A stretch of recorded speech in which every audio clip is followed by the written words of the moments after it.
Netscape's predicament has much to do with this man, Bill Gates, whose company, Microsoft, has made him the richest and arguably the most powerful man in the world.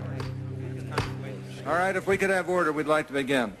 Viewing Netscape's browser as a potential threat to his computing empire, Gates has moved swiftly, making his own browser free, and Netscape claims also engaging in unfair business practices to take away its customers. But we need to explore today whether you and your company have crossed the line. Or, on the other hand, whether this is just the carping of disgruntled rivals. Netscape CEO Jim Barksdale argues his company's case before the Senate. And certainly nobody here on this panel is a greater admirer of Mr. Gates or his company than I am. But we do ask that Microsoft be held accountable for some of their actions that intimidate PC OEM manufacturers to use their products, and exclusionary practices that prevent them from using my products. Not all companies succeed. Some fail to embrace change. This is the way technology in the free market works. The software industry's success has not been driven by government regulation, but by freedom and the basic human desire to learn, to innovate, and to excel. Meanwhile, thousands of miles away, Netscape programmers continue working around the clock in a race to meet Mozilla's release date. These guys, they tend to work very consistently, so they'll just keep working until it's done. They won't stop. They don't need food, they don't need sleep, they don't need anything. Okay, they take pay, but you know, that's A while ago, some people from Harvard came and said, well, how do you develop software? We're writing a book. And I talked about all the things that I thought were really important, and they were just, it felt to me like they were shaking their heads going, oh, gee, he doesn't know about Principle 7, and oh, he doesn't know about Principle 22. And in some ways, they're right. I really haven't got a clue, right? I really like to err on the side of every day we wake up in the morning and say, based on what I know today, what's the best way to get to where we all want to go? I personally, or me and you three of us, do not have time to read all 2 million lines of source code to see that there are no remaining problems. We're going over here, zeroing in on Jeff Weinstein. With March 31st only days away, the team can't proceed until Jeff Weinstein, an expert on some of Netscape's most arcane code, finds time to complete the bug fixes on his list. How you doing? Okay. All right. Well, you're officially the most doomed individual in the company, sir. this one I can close. Same with this one. Yeah, a bunch of these. Hopefully I'll get most of it done tonight. His goal, he was just going to stay all night, and he was going to get it all done. The good news is actually, I think by about, I'm not sure if it was 9 or 11 o'clock at night, he actually was completely done. Yay! Reaching a critical milestone is cause for celebration. I have one bug left, and it's the really, really hard one, but I'm working. Don't make me kill you. Close before 3:30. I will close it before 3:30. It'll be good. The bug count is small. There are some bugs that are not currently closed, but most of them are like piddly little annoying things that... Some of it's stuck! We're not worthy! We're not worthy! I'll praise the mighty ones. There's just been a tremendous pile of people working really hard this week to do the impossible. There's this magic phrase that Michael Toy invented, which is Zero Boogs, which is, it's not quite perfect, but it's perfect enough. You know, 0 bugs, 0 boogs. You got a spare monitor upstairs in the King's Cube, right? Yes, I do have a spare monitor. This is the first big test. Will an outsider actually be able to make Mozilla work? If not, Netscape stands a good chance of missing its March 31st deadline. I thought this was going to be a huge thing. I thought it was going to be like 100, 200 people here, like all in rows, like with Soviet style. Yeah. Compiling. We're nowhere near that organized. Alright, looks like it's all there. Here we go. Yeah. Wow. All good. It's pretty simple how stuff's built. It's just there's a set of scripts that are set up to say exactly what to compile, and then they all get globbed together into Mozilla, hopefully. Here it is. Yeah. If you get it to work, then it means anybody can get it to work. That's true.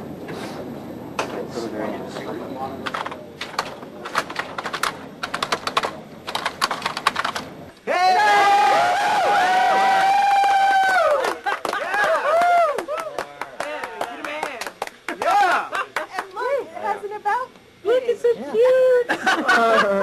Oh. don't think it's working. Well, go to the... Whoa! You pressed it. Hell, shop the food. It's actually going really well. I didn't think we'd actually get somebody to build this quickly. We had to do one small adjustment, and it worked.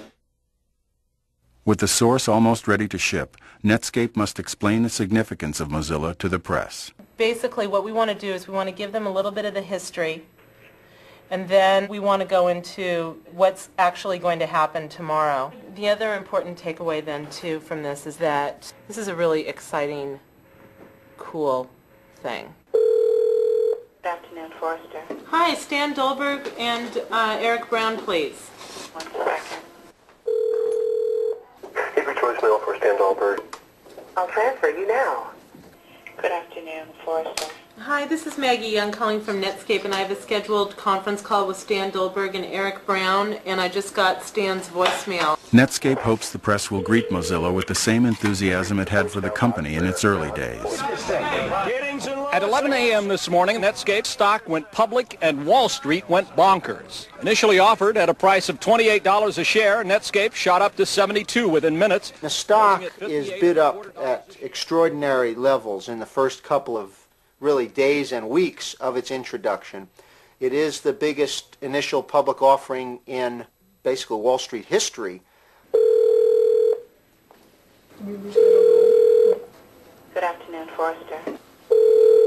Hi, this is Josh Walker. Today, less than 3 years after its record-breaking IPO, however, Netscape's story generates a different response. Are you there? Yep. As you know, tomorrow is March 31st. Yep. So that means source code will be made available to the developer community, and we thought we would just catch you up to speed and walk you through that and see if you had some questions.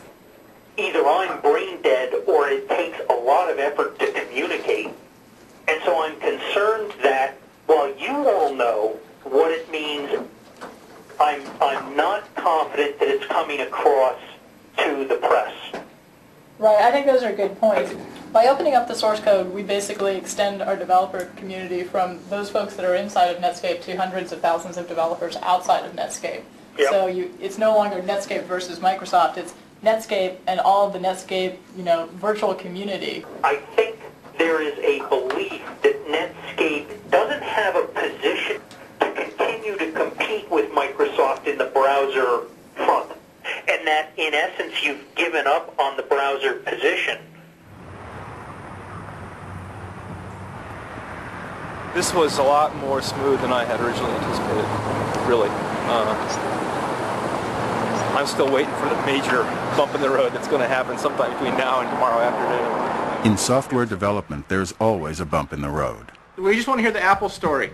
I'm sure you do. They just can't quite get themselves comfortable with the patent grant or with whatever we tried to do to fix it for them.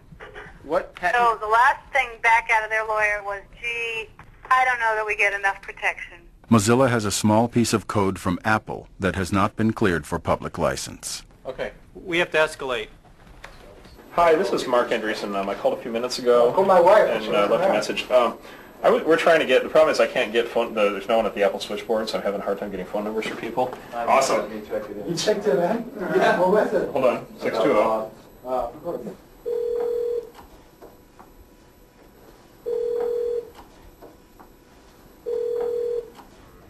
In order to ship Mozilla the next morning, Scott Collins is called in to replace Apple's code with his own invention. And theoretically, we believe this is possible. It's my last bug. When I complete this bug, I will be allowed to rest. So I stayed up until about 5:40 this morning writing this replacement class because it made my life a living hell. I got it basically running. It's all running.